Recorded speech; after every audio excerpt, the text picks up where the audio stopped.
Welcome to Lecture 3.3, Derivatives of Trigonometric Functions, Part 2, Differentiation. In this video, we will discuss about the examples 1 to 5, and we will have another video for examples 6 to 10. Here are the formulas in getting the derivative of trigonometric functions. We have here the derivative of sine u is equal to cosine u times the derivative of u with respect to x. Take note that u here is a differentiable function of x in radians. Second, we have the derivative of cosine u. This is equal to negative sine u times the derivative of u with respect to x. The derivative of tangent is equal to secant squared u times the derivative of u with respect to x.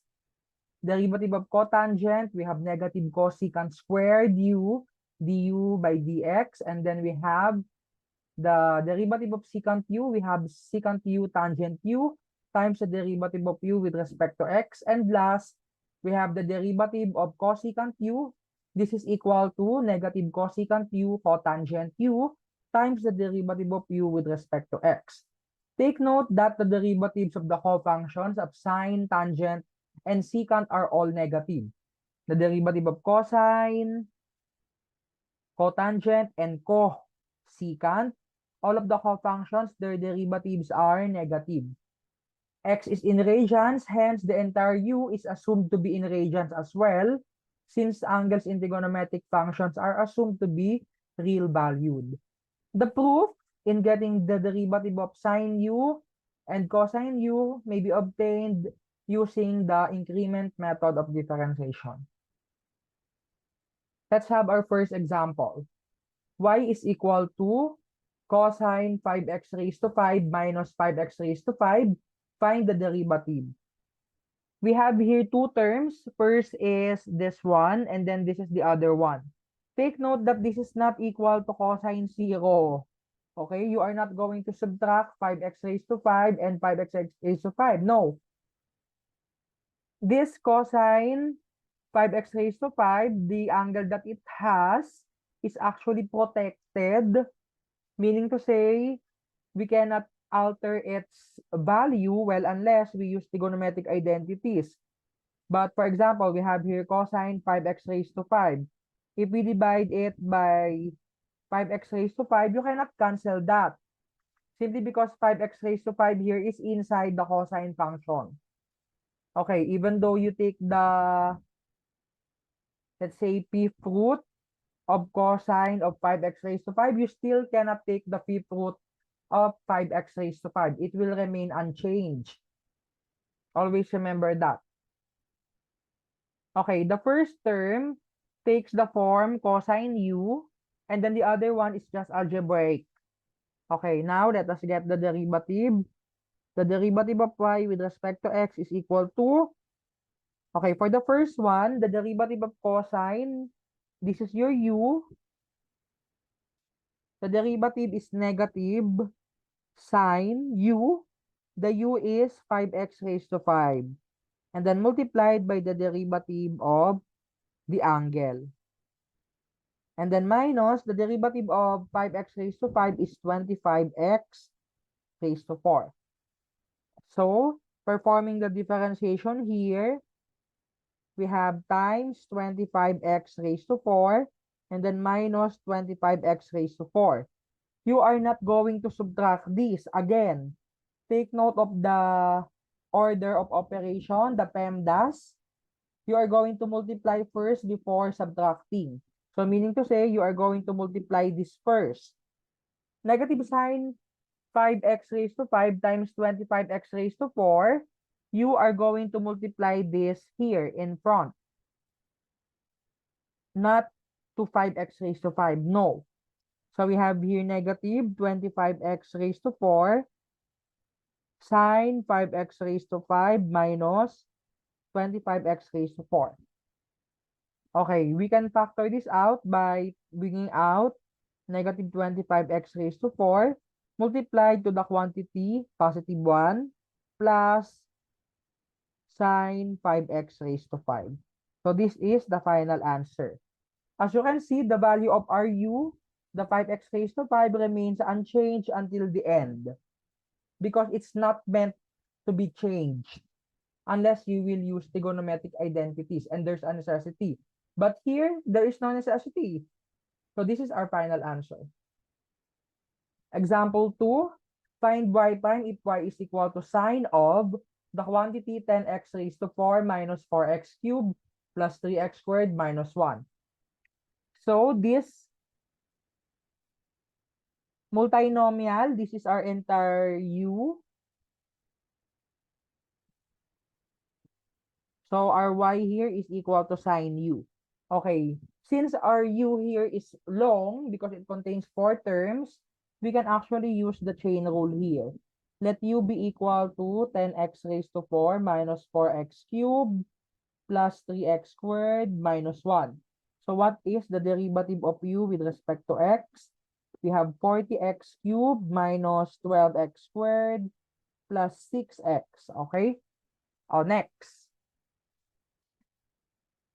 Y is equal to sine u. So using the substitution, okay, what are we going to do? Take the derivative of both sides of the equation with respect to x. The derivative of sine u is equal to cosine u times the derivative of the angle of u. Okay, substituting back the values, we have here cosine u. Our u is this one, the polynomial. This one is a polynomial. And then multiply to the derivative of the u. 4x cubed, don't forget the grouping symbols, plus 6x. We are going to multiply this entire trinomial to the front of the trigonometric function.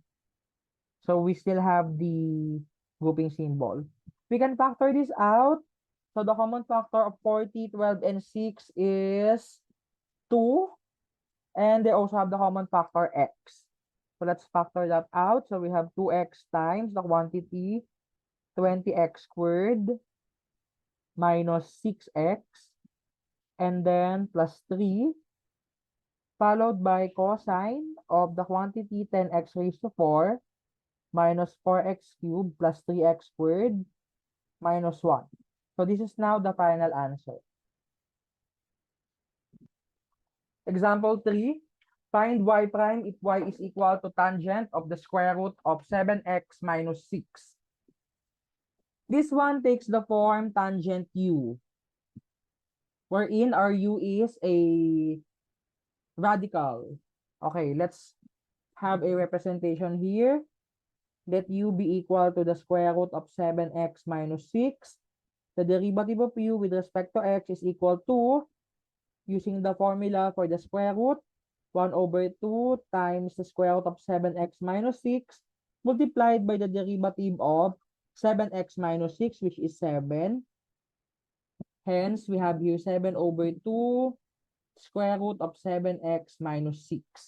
Now, our problem will become y is equal to tangent u, getting the derivative of both sides of the equation.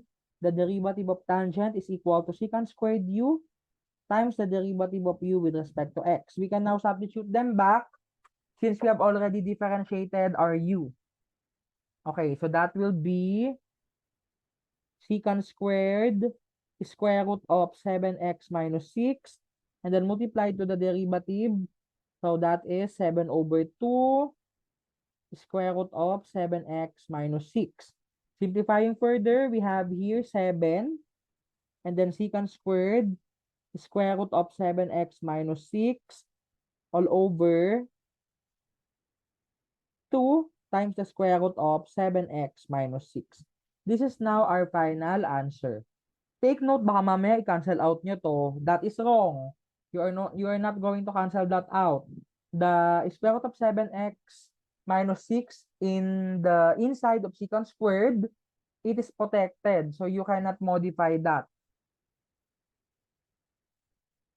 Example 4. Find y prime if y is equal to 10x raised to 10 sine 10x. Okay, as you can see here, this is not in the form sine u. So this is not in the form sin u because we have an x on the outside. What will we do here? We will use the product rule. So this one will be the u, and then this one will be the v. Okay, let us have a representation. How about the 10? For the 10, don't worry about it. Since it is a constant, we can move that outside the differentiation symbol. Let's have your representation. Let's u be equal to x raised to 10. The derivative of u with respect to x is equal to 10x raised to 9. And then followed by v. Our v is sine 10x. Okay, sine 10x, assume the form sine u. So the derivative of v with respect to x is equal to the derivative of sine u, which is cosine 10x, and then multiplied by the derivative of 10x, 10. So the derivative of v is equal to 10 cosine 10x, not 10 cosine 100, okay? Not cosine 100x, no. You are not going to multiply that. Okay, next, we are going to pair u dv and v du. Okay, now, therefore, y prime is equal to, so we have here the 10. Saan galing yung 10? Ito yan. And then multiplied by the derivative of u dv. Okay, that's it. So we have x raised to 10. That's our u, and then the dv is 10 cosine 10x. u dv plus v, our v is sine 10x, and then our du is 10x raised to 9. Okay, let's see if there's a common factor on the terms. So we have a common factor of 10 and also x raised to 9. Okay, so let's factor that out. So we have here 10 times 10x raised to 9. Okay, we are factoring out. And then after that, ang matitira na lang dito sa unang term ay x and then cosine 10x. Why is that? Nag-factor na tayo yung x raised to 9, kinaltas na natin sa x raised to 10. And then followed by sine 10x. Okay. Finally, the answer is 100x raised to 9 times the quantity x cosine 10x plus sine 10x. This is the final answer. Next, we have find y prime if y is equal to 1 plus tangent 2ax all over 1 minus tangent 2ax, where a is a real number. Meaning to say a is an arbitrary constant. Okay. What are we going to do here? So this one is a little bit difficult, but let's see. Let us solve this right away. So we have here the form u over v, wherein we have an x on the above and x on the denominator. So we can actually let, if you want, so let u be equal to the numerator 1 plus tangent 2ax, and then the derivative of u with respect to x is, okay, 2a secant squared 2ax. And then for the v, we have the denominator 1 minus tangent 2ax. The derivative of v with respect to x is negative 2a secant squared 2ax. Okay, next. What are you going to do? Let's plug it in on the formula for the derivative of u over v. So the derivative of u over v is equal to v du minus u dv all over v squared. Okay, so let's plug those in. V is 1 plus, v is 1 minus tangent 2ax, and then the du is 2a secant squared 2ax, and then minus u, 1 plus quantity, 1 plus tangent 2ax, and then multiplied by dv, we have negative 2a secant squared 2ax all over, as you can see, it's a little bit lengthy. 1 minus tangent 2ax quantity squared. Okay, we are going to simplify this. Okay, we have a common factor. So let's highlight the common factor. So we have 2a secant cube x. Actually, we can now multiply this subtraction sign to this so that it will become plus already. So let us do that. Okay, so it's because of that. So the highlighted in pink. Let's factor that out. Let's take out 2a secant squared 2ax. Okay. And then that would be 1 minus tangent 2ax. Okay. And then plus, take note of the plus, 1 plus tangent 2ax. And then all over the same denominator. So nothing happened. Okay, simplifying further, we will have here, this one will be gone. Negative plus positive. So we have here 1 plus 1, 2. I'll multiply that to 2a. So our final answer is 4a secant squared 2ax over 1 minus tangent 2ax quantity squared. So this is now the final answer. You may now proceed to the next video courseware, the continuation of the derivatives of trigonometric functions.